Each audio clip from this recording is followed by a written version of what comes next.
नमस्कार, मी डॉक्टर कविता राणे. लक्षवेधीमध्ये आपल्या सर्वांचं स्वागत. आजचा विषय आहे जागतिक पटलावरचा, लोकशाही देशाच्या हुकुमशाही प्रवृत्तीचा. आपलं घर सुरक्षित ठेवण्यासाठी दुसऱ्याचं घरच नष्ट करण्याच्या वृत्तीचा, अमेरिकेच्या नव्या धटिंगणशाहीचा आणि डोनाल्ड ट्रम्प यांच्या नव्या खुमखुमीचा.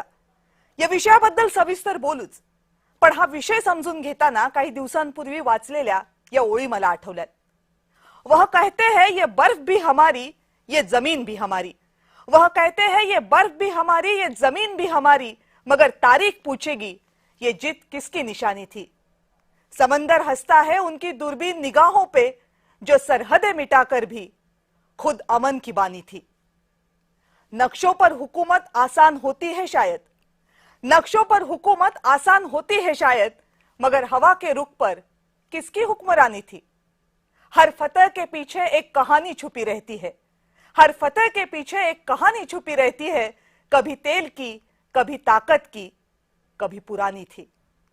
आज जो खुद को मुंसिफ कहते फिरते हैं इस दुनिया में, आज जो खुद को मुंसिफ कहते फिरते हैं इस दुनिया में, कल उन्हीं के फैसलों से कितनी बस्ती वीरानी थी. बर्फ शायद पिघल जाए, बर्फ शायद पिघल जाए, समंदर भी बदल जाए, मगर सवाल वही रहेगा, ये जीत किसकी निशानी थी. व्हेनेझुएला सारख्या स्वतंत्र देशातून त्यांच्या अध्यक्षांना हातकड्या घालून उचलून आणून अमेरिकेच्या जेलमध्ये डांबल्यानंतर आता डोनाल्ड ट्रम्प यांनी युरोपावर डोळे वटारायला सुरुवात केली आहे. मुद्दा काय आहे? मुद्दा आहे ग्रीनलँड नावाच्या बेटाचा. युरोपातील डेन्मार्क देशाच्या अधिपत्याखाली पण तरीही स्वायत्त असलेलं हे बेट, हे बेट अमेरिकेला विकत घ्यायचंय. म्हणजे कुणी ते विकायला काढलंय का? अजिबात नाही. पण तरी अमेरिकेला ते हवंय, म्हणून डोनाल्ड ट्रम्प यांचा हा खरेदीचा अट्टहास. डेन्मार्कनं याला नकार दिला. मग एकतर गुमान ते विकत द्या, नाहीतर आम्ही लष्करी बळावर घेतो अशी धमकी ट्रम्प यांनी दिली. आता युरोपामधले ब्रिटन, फ्रान्स यासारख्या अनेक देश आहेत ज्यांनी डोनाल्ड ट्रम्प यांना विरोध केला. मग डोनाल्ड ट्रम्प यांनी अगदी आपलं आवडतं अस्त्र काढलं, टॅरिफ अस्त्र. आणि विरोध करणारे जे कोणी देश असतील त्या सगळ्या देशांवर 10% टॅरिफची घोषणा केली.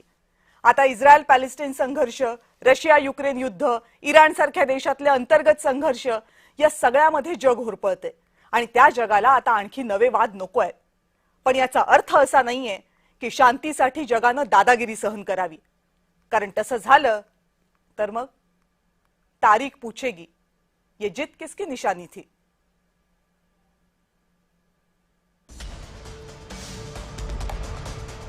अमेरिकेचे अध्यक्ष डोनाल्ड ट्रम्प यांच्या एका मागणीनं सध्या जगाला धक्का बसलाय. अमेरिकेच्या पूर्वेला असलेल्या ग्रीनलँड प्रांतावर ट्रम्प यांनी उघडपणे दावा केलाय. हे बेट एकतर आम्हाला विकत द्या, नाहीतर आम्ही बळाचा वापर करून ते ताब्यात घेऊ, अशी भूमिका डोनाल्ड ट्रम्प यांनी घेतली आहे. आज तर ट्रम्प यांनी कहरच केला. कॅनडा, ग्रीनलँड आणि व्हेनेझुएला या देशांना अमेरिकेचा भाग दाखवणारा एक AI नकाशा ट्रम्प यांनी सोशल मीडियावर पोस्ट केला. ग्रीनलँड बाबतच्या या अजब मागणीमागे ट्रम्प यांनी अनेक कारणं दिली आहेत. अमेरिकेनं ग्रीनलँड नाही घेतलं तर नजीकच्या भविष्यात चीन किंवा रशिया त्याचा ताबा घेतील, असा ट्रम्प यांचा तर्क आहे. आणि म्हणूनच अमेरिकेच्या राष्ट्रीय सुरक्षेसाठी ग्रीनलँडवर नियंत्रण महत्त्वाचं आहे, अशी ट्रम्प यांची भूमिका आहे. पण यामागे इतरही कारण आहेत. सर्वात महत्त्वाचं कारण आहे ते म्हणजे दुर्मिळ धातू. इलेक्ट्रॉनिक उपकरणं आणि इलेक्ट्रिक कार्सच्या बॅटरी बनवण्यामध्ये या दुर्मिळ धातूंचा वापर होतो. तसंच ग्रीनलँडमध्ये तेल आणि गॅसचे मोठे साठे आहेत, असंही वृत्त आहे. तेल साठे असलेल्या देशांवर, भूभागांवर अमेरिकेनं कब्जा केल्याची अनेक उदाहरणं आहेत. ग्रीनलँड हे बेट गेल्या 300 वर्षांपासून डेन्मार्क या युरोपियन देशाचा भाग आहे. साहजिकच ट्रम्प यांच्या मागणीला युरोपनं तीव्र विरोध केलाय. ग्रीनलँडमध्ये सैन्य पाठवण्याची तयारी जर्मनी आणि ब्रिटननं दर्शवली आहे. प्रतिकात्मक स्वरूपात युरोपचे काही लष्करी अधिकारी ग्रीनलँडमध्ये दाखलही झालेत. पण ट्रम्प यांचा आतताईपणा वाढत चाललाय.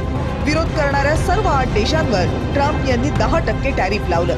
एवढंच नाही तर फ्रान्सनं जर अमेरिकेच्या मागणीला पाठिंबा दिला नाही तर फ्रान्सवर 200% टॅरिफ लावण्याची धमकी ट्रम्प यांनी दिली आहे. अमेरिकेच्या या गुंडगिरीमुळे जगातले बहुतांश देश चिडलेत. कारण आज ग्रीनलँडचा वाद सुरू आहे, पण उद्या कुणाचा नंबर लागेल याबाबत काहीच सांगता येत नाही. आता युरोप हे सगळं संकट कसं पेलतो याकडेच लक्ष आहे. ब्युरो रिपोर्ट, जय महाराष्ट्र.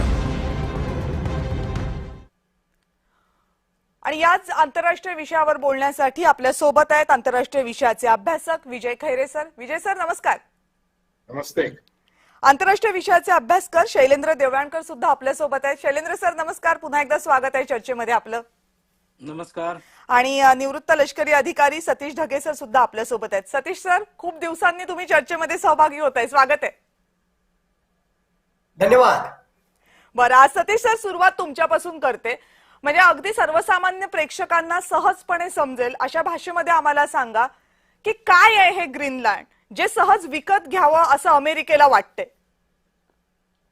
नक्कीच डॉक्टर कविता, मुळात जर पाहिलं तर हा ग्रीनलँड सगळा विषय जो त्या ठिकाणी सुरू आहे, जगातलं सर्वात मोठं असं बेट नंबर 1, नेहमी तिथे बर्फाच्छादित अशा प्रकारचा बर्फाळ प्रदेश, म्हणजे तिथे राहणं जे आहे ते अत्यंत मुश्किल. आणि या ग्रीनलँडची आजची जर लोकसंख्या त्या ठिकाणी पाहिली तर फक्त 57,000 लोकसंख्या, 57,000 लोकसंख्या असलेल्या बर्फाळ प्रदेश असलेल्या या ग्रीनलँड विषयीचा जो आहे तो सगळा वादविवाद सुरू आहे. आता समजण्यासाठी खरोखरच जर डोनाल्ड ट्रम्प याची मागणी त्या ठिकाणी करतायत तर आपल्याला थोडंसं जे आहे त्याच्या डेप्थ मध्ये जावं लागेल. 21व्या शतकाची जी बदलती समीकरण आहे त्यामुळे जे आहे अमेरिकेचा विशेष डोळा या ग्रीनलँडवर त्या ठिकाणी आहे. याच्यासाठी आर्थिक कारण आहेत, यासाठी संरक्षणाच्या दृष्टिकोनातून कारण त्या ठिकाणी आहेत आणि भूराजकीय कारण त्या ठिकाणी आहेत. पहिली गोष्ट ज्याला आपण म्हणतो की आपदा में भी अवसर, म्हणजे 21व्या शतकाला सर्वात मोठा जर कुठला प्रश्न त्या ठिकाणी असेल तर तो म्हणजे क्लायमेट चेंज किंवा ग्लोबल वॉर्मिंग.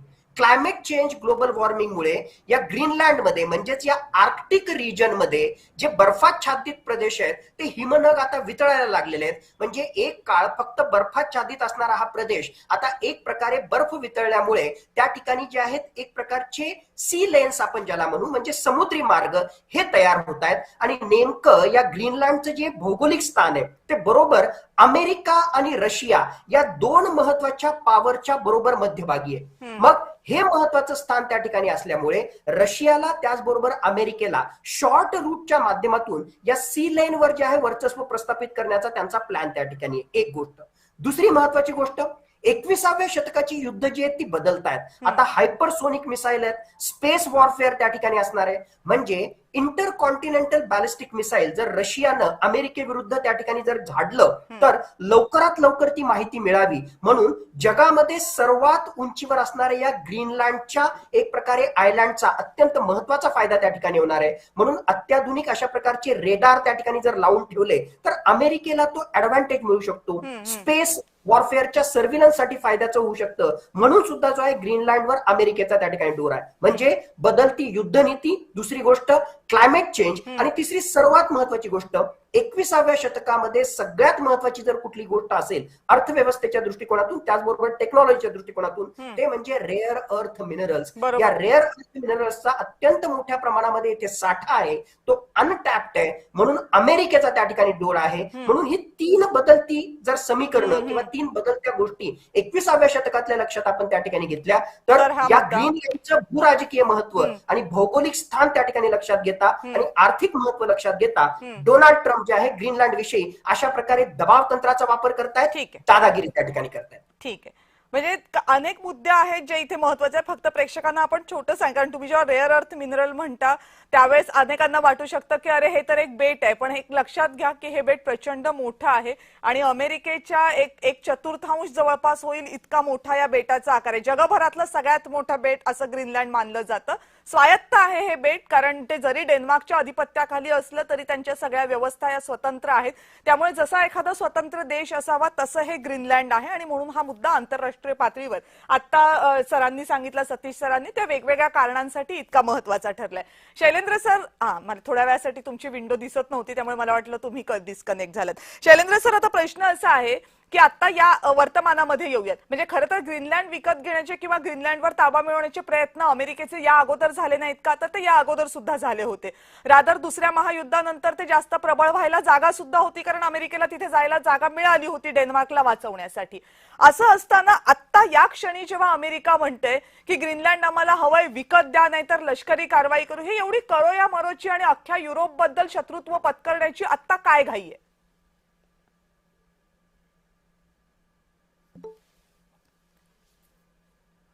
शैलेंद्र सर, माझा आवाज येतोय आपल्यापर्यंत?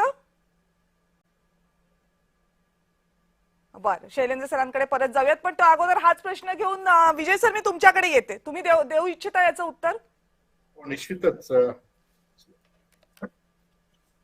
सध्याच्या आंतरराष्ट्रीय राजकारणाचा जर विचार केला, विशेषतः सुरक्षेच्या चौकटीमध्ये ज्या पद्धतीने ट्रम्पने अमेरिका फर्स्ट आणि त्यासाठी त्यांची लागणारी जी काही यंत्रणा आहेत जी कार्यान्वित झालेली, त्यामुळे संपूर्ण जगामध्ये जागतिक पटलावर सुरक्षेचे सर्व आयाम बदललेले आहेत.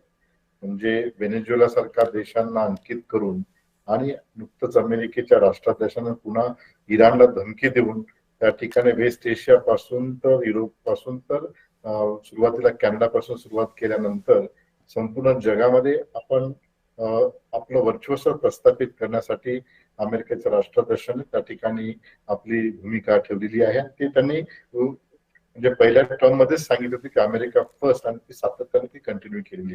मग ते टेरिफच्या माध्यमातून असो किंवा ग्रीनलँडच्या माध्यमातून असो किंवा कॅनडावर सुरुवातीला कॅनडा आणि नंतर इराण, अशा पद्धतीची त्यांची भूमिका आहे. या ठिकाणी ढगे सरांनी जे सांगितलं की स्ट्रॅटेजिक आणि सिक्युरिटी पर्स्पेक्टिव्हने ग्रीनलँड कसं महत्वाचं आहे, हे असताना म्हणजे खरं तर दुसऱ्या महायुद्धानंतर 1946 ला अमेरिकेला ग्रीनलँड अंकित करणं फार शक्य होतं, परंतु त्या कालखंडामध्ये युनायटेड नेशनची स्थापना आणि सिक्युरिटी आर्किटेक्चरची जी काही नवी डेमोक्रेटायझेशन ऑफ वर्ल्ड कम्युनिटी अशी संकल्पना आल्यामुळे अमेरिकेला ते करणं शक्य झालं नाही.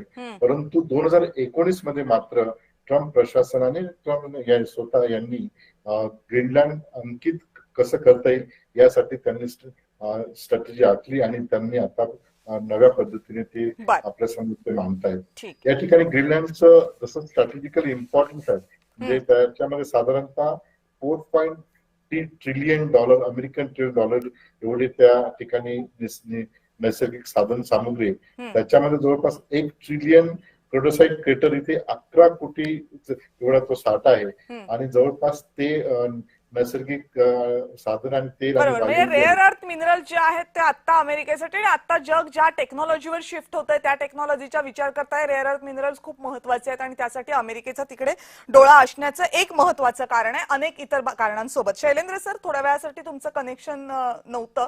प्रश्न माझा हा होता की खरं तर डेन्मार्कच्या आधिपत्याखाली असलेले हे ग्रीनलँड मिळवण्याचे प्रयत्न या अगोदर सुद्धा झालेले आहेत. दुसऱ्या महायुद्धानंतर तर अमेरिकेला तिथं प्रवेशही मिळाला होता. पण आज जेव्हा 2026 मध्ये अमेरिका हे म्हणतंय की एकतर विकत द्या नाहीतर आम्ही लष्करी बळावर घेऊ, आणि त्यासाठी अवघ्या युरोपशी पंगा घ्यायला ते तयार झालेले आहेत, अवघं युरोप अमेरिकेच्या विरोधामध्ये उभं राहिलेलं आहे, हा वाद इतका टोकाचा आत्ताच्या घडीला करण्याचं कारण काय? नाही, आता प्रामुख्याने केवळ तुम्ही ग्रीनलँडचं उदाहरण घेऊ नका. तुम्हाला एक सिरीज ऑफ इव्हेंट साधारणतः 20 जानेवारीला त्यांना 1 वर्ष पूर्ण होतं आहे आणि तुम्हाला सिरीज ऑफ इव्हेंट्स यामध्ये दिसून येत आहेत. त्या सिरीज ऑफ इव्हेंट्स मध्ये ते व्हेनेझुएलाचं असेल, त्यानंतर त्यांनी परत लॅटिन अमेरिकेमधल्या 3 देशांविषयी ते बोलले, ज्याच्यामध्ये ते क्युबाविषयी बोलले, मेक्सिको विषयी बोलले आणि कोलंबिया विषयी पण बोलले. त्यानंतर त्यांचं रेजिम चेंजच्या संदर्भात चाललेलं आहे. त्यांनी इराणमध्ये रेजिम चेंज संदर्भात डायरेक्ट आम्ही मिलिटरी इंटरव्हेन्शन करू म्हणून म्हणलेले आहे. बरोबर. प्रामुख्याने तुम्हाला व्हेनेझुएला आपण आज ग्रीनलँडचं बोलतो, उद्या अजून एखाद्याचा नंबर नाही. मुद्दा तो नाहीये. मुद्दा हे लक्षात घेणं गरजेचं आहे की ट्रम्प हे का करत आहेत आणि ते आत्ताच हे सगळं का करत आहेत. आणि जसं तुम्ही सांगितलं की यापूर्वी पण ह्या ग्रीनलँड घेण्याच्या गोष्टी अमेरिकेकडनं त्या एकदा तर अमेरिकेने सेकंड वर्ल्ड वॉरच्या वेळेला तर त्यांना सोनं द्यायचं कबूल केलेलं होतं डेन्मार्कला. इथपासून सगळं असताना हे लक्षात घेणं अत्यंत गरजेचं आहे. काय आहे की अमेरिकेमध्ये जेव्हा राष्ट्राध्यक्ष 4 वर्षासाठी निवडले जातात आणि दर 2 वर्षांनी म्हणजे राष्ट्राध्यक्षाचा जेव्हा 2 वर्षाचा कालावधी पूर्ण होतो त्यावेळेला त्यांच्याकडे मिड टर्म इलेक्शन्स असतात काँग्रेसच्या, आणि ह्या मिड टर्म इलेक्शन ज्या आहेत ह्या मिड टर्म इलेक्शन 3 नोव्हेंबरला अमेरिकेमध्ये आहेत. ते कॉन्स्टिट्युशनल त्यांची ती पार्ट आहे. या मिड टर्म इलेक्शन मध्ये प्रामुख्याने 2 वर्षामध्ये अध्यक्षांनी काय काम केलं याच्यावरती अमेरिकन जनता शिक्कामोर्तब करत असते आणि त्यावेळेला त्याचं जे रेटिंग असतं अध्यक्षाचं हे खूप प्रचंड मॅटर करतं. साधारणतः 1 वर्ष झाल्यानंतर जेव्हा रेटिंग केले गेले डोनाल्ड ट्रम्पचे, ते असं दिसलं की ऍव्हरेज म्हणजे बायडन ज्या वेळेला 2 वर्ष बायडननी पूर्ण केले किंवा 1 वर्ष पूर्ण केला होता त्यावेळेला त्यांचे रेटिंग हे साधारणतः 47 ते 48% होते. डोनाल्ड ट्रम्प हे आता 37 ते 38% आलेले आहेत. मुळात डोनाल्ड ट्रम्प यांना अशा स्वरूपाने त्यांनी जे इलेक्ट्रल प्रॉमिसेस केले होते त्यातलं पहिलं प्रॉमिस रशिया युक्रेन युद्ध सोडवण्याचं होतं, जे पूर्ण झालं नाही. इस्रायल हमासचा जो संघर्ष आहे तो सोडवण्यामध्ये त्यांना काय करते, अजून कंटिन्युअसली त्यांच्यामध्ये स्क्रिमिशेस चालू आहेत. मुद्दा याच्यामधला अतिशय महत्वाचा आहे की आता ही घसरलेली रेटिंग जर त्यांना परत सावरायची असेल तर त्यांना काहीतरी अशा पद्धतीचं एखादं गोष्ट करावी लागेल की ज्यामुळे ही रेटिंग इम्प्रूव्ह होईल आणि पुन्हा त्यांचं ह्या मिड टर्म इलेक्शन मध्ये जो हाऊस ऑफ रिप्रेझेंटेटिव्ह आणि सिनेटचे होणार आहेत त्याच्यामध्ये त्यांना पुन्हा एकदा रिगेन करता येईल. लक्षात घ्या की अमेरिकेमध्ये नॉर्मली असा ट्रेंड आहे की ज्या वेळेला जो अध्यक्ष ज्या पक्षाचा असतो त्याच्या विरोधी पक्षाला साधारणतः मिड टर्म इलेक्शन मध्ये यश मिळतं. याला फक्त एकच अपवाद होता, तो अपवाद 2001 मध्ये तत्कालीन जॉर्ज बुश हे अमेरिकेचे राष्ट्राध्यक्ष होते आणि त्यावेळेला 9/11चा अटॅक जेव्हा अमेरिकेवरती झाला होता तेव्हा त्यांनी इराक आणि अफगाणिस्तानवरती लष्करी कारवाई केली होती. तेव्हा पहिल्यांदा अमेरिकन इतिहासात असं घडलं की जो एक्झिस्टिंग सिटिंग राष्ट्राध्यक्ष त्याला प्रचंड मोठी मेजॉरिटी मिळाली. आता डोनाल्ड ट्रम्पच्या बाबतीमध्ये असं आहे की जर नोव्हेंबरची election mid term election house of representative आणि सिनेटमध्ये जर रिपब्लिकन पक्ष हरला तर ही पॉसिबिलिटी खूप जास्त आहे की खुद्द डोनाल्ड ट्रम्पने बोलून दाखवली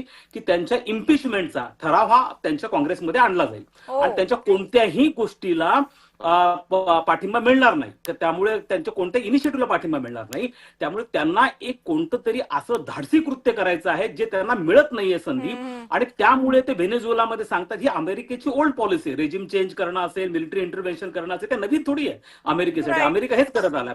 कोल्ड वॉरच्या काळामध्ये 63 वेळा अमेरिकेने रेजिम चेंज करण्याचे प्रयत्न केलेले आहेत. मुळात मुद्दा त्यांचा मोठा कन्सर्न असा आहे की इकॉनॉमिक फ्रंटला त्यांना खूप मिरॅकल करता आलेलं नाहीये. टेरिफ हे बॅकफायर होत आहे. अमेरिकेमध्ये महागाई जी मोठ्या मुश्किलीने 2% होती ती अजून वाढताना दिसती आहे. H-1B व्हिसाचं धोरण बॅकफायर होतं. अमेरिकन कंपन्या ऑफशोर मध्ये म्हणजे ते आता जॉब एक्सपोर्ट करायला लागलेले आहेत. आता मुद्दा येतो आहे की रशिया युक्रेन पण नाही थांबत, कोणताही संघर्ष थांबत नाही, नोबेल पीस प्राइज मिळालेलं नाहीये. मग ते सॉफ्ट टार्गेट शोधतात. आता लक्षात ठेवा सॉफ्ट टार्गेट हा काय प्रकार असतो.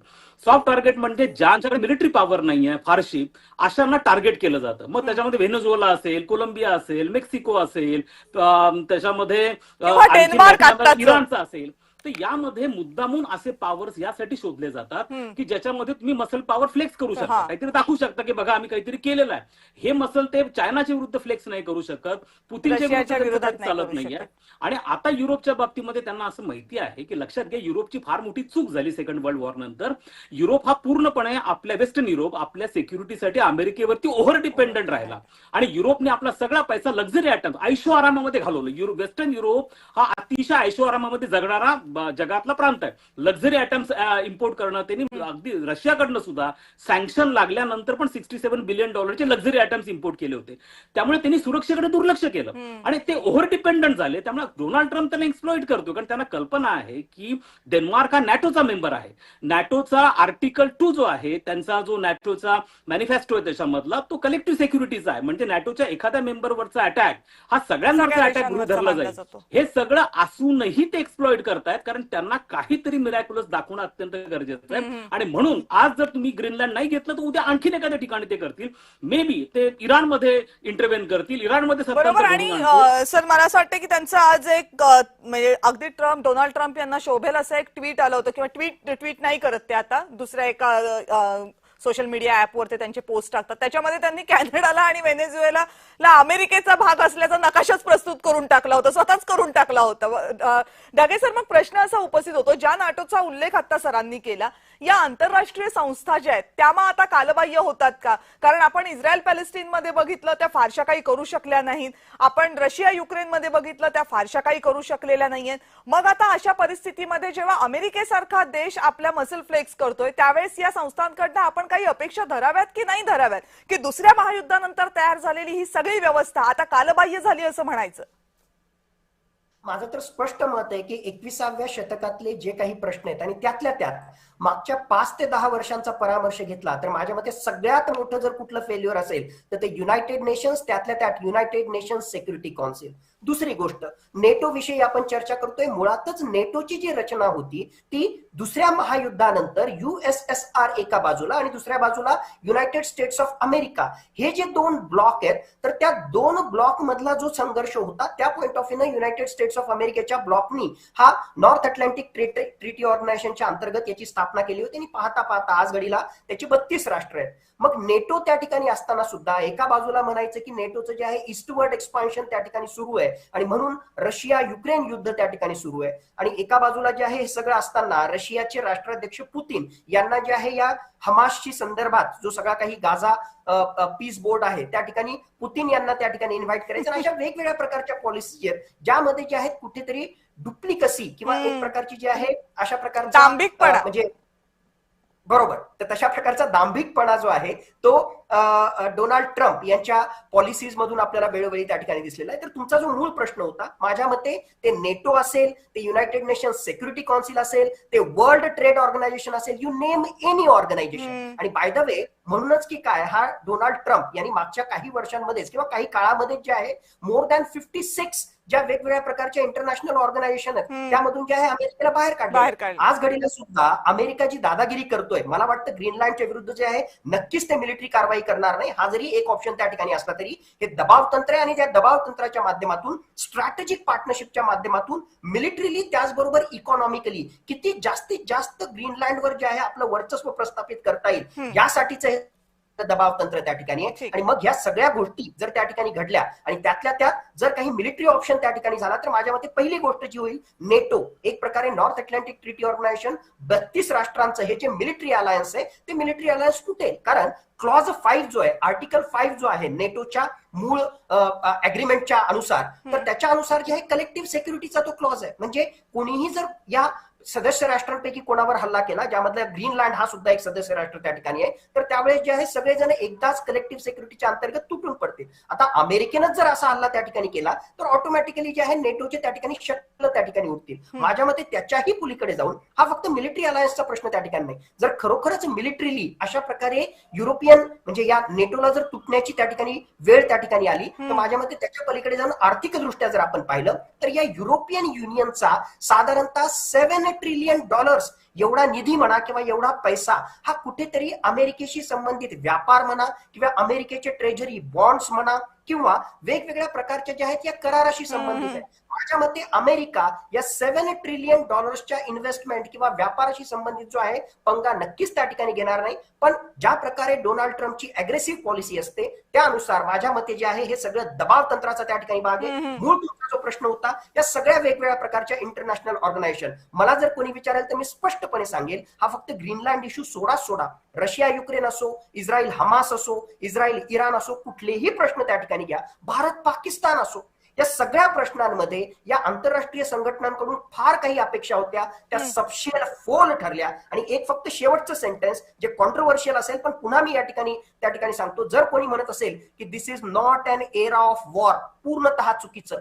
रशिया युक्रेन वॉर घ्या, इस्रायलने जी आक्रमक भूमिका घेतली त्यांनी वॉरच्या माध्यमातूनच मागच्या कित्येक दशकांमध्ये त्यांना जे साध्य करता आलं नाही ते रशिया साध्य करतोय, ते इस्रायलनं साध्य केलं. म्हणून भाषणाच्या पॉईंट ऑफ व्ह्यूने चांगलं वाटतं this is not an era of war, पण वॉरच्या माध्यमातूनच आक्रमकतेच्या माध्यमातूनच वेगवेगळ्या देशांनी जे आहे त्यांची उद्दिष्ट साध्य केलेली मिलिटरी ऑब्जेक्टिव्ह, पॉलिटिकल ऑब्जेक्टिव्ह साध्य केलेली आपल्याला दिसत आहेत. आणि हे देवळाणकर सर मान्य करायला पाहिजे की आपल्याला तेव्हाही वाटत नव्हतं की रशिया आणि युक्रेन हे इतकं लांब चालणारं युद्ध जगाला पाहावं लागेल म्हणून, किंवा ज्या टोकानं इस्रायलनं पॅलेस्टाईनवर हल्ले केलेले आहेत, म्हणजे तिथे मानवाधिकारांचं ज्या पद्धतीनं हनन होत आहे तेही वाटलं नव्हतं की आपल्याला 21व्या शतकामध्ये असं काहीतरी बघावं लागेल की लहान मुलं भुकेनी मरतील. ही सगळी परिस्थिती डोळ्यासमोर असताना ही अपेक्षा करणं योग्य ठरेल का की अमेरिका आणि युरोप एकमेकांच्या समोर उभे ठाकलेत पण तिथे कोणतेही मिलिटरी एस्केलेशन होणार नाही? आता दोन मुद्दे प्रामुख्याने लक्षात घेणं गरजेचं आहे की अशा स्वरूपाचे संघर्ष म्हणा की ज्याची इंटेन्सिटी काही पण असेल, म्हणजे सध्या रशिया युक्रेन फुल फ्लेज वॉर आहे, अजून एखाद्या ठिकाणी होऊ शकतं, तर त्याच्यामधला जो मूळ मुद्दा आहे की याच्यामध्ये कन्सिस्टन्सी असेल किंवा परसिस्टन्स असेल का, तर 100% असण्याचं कारण प्रामुख्याने असं आहे की सेकंड वर्ल्ड वॉर नंतर ज्या दोन अझम्पशनवरती युनायटेड नेशन्स किंवा इतर मल्टीलॅटरलिझम, इतर संघटना ह्या निर्माण झालेल्या होत्या त्यातले पहिलं ऍझम्पशन हे प्रामुख्यानं होतं की जे ग्रेट पॉवर्स आहेत ते रिस्पॉन्सिबली वागतील, हा पहिला ऍझम्पशन होतं. आणि सेकंड ऍझम्पशन असं होतं की ग्लोबलायझेशनमुळे पॉलिटिकल डिफरन्सेस जे आहेत ते सगळे बॅकसीटला जातील आणि मुख्य म्हणजे देशांमधलं कॉपरेशन वाढेल. आज या दोन्ही गोष्टी तुम्हाला होताना दिसत नाहीयेत. जे ग्रेट पॉवर्स आहेत ते रिस्पॉन्सिबली वागताना दिसत नाहीयेत. एक म्हणजे चायना असेल, रशिया असेल, अमेरिका असेल.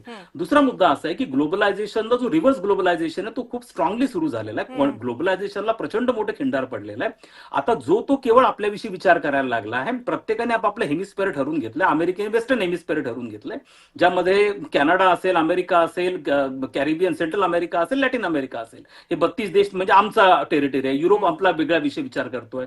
रशिया म्हणतोय की ही आमचं हेमिस्फेअर आहे. चायना म्हणतो की साऊथ चायना सी हे आमचं स्पेअर आहे. त्यामुळे आता तुम्हाला ग्लोबलायझेशन पुढे भविष्यात किती गतिमान होईल हे पण सांगता येत नाहीये.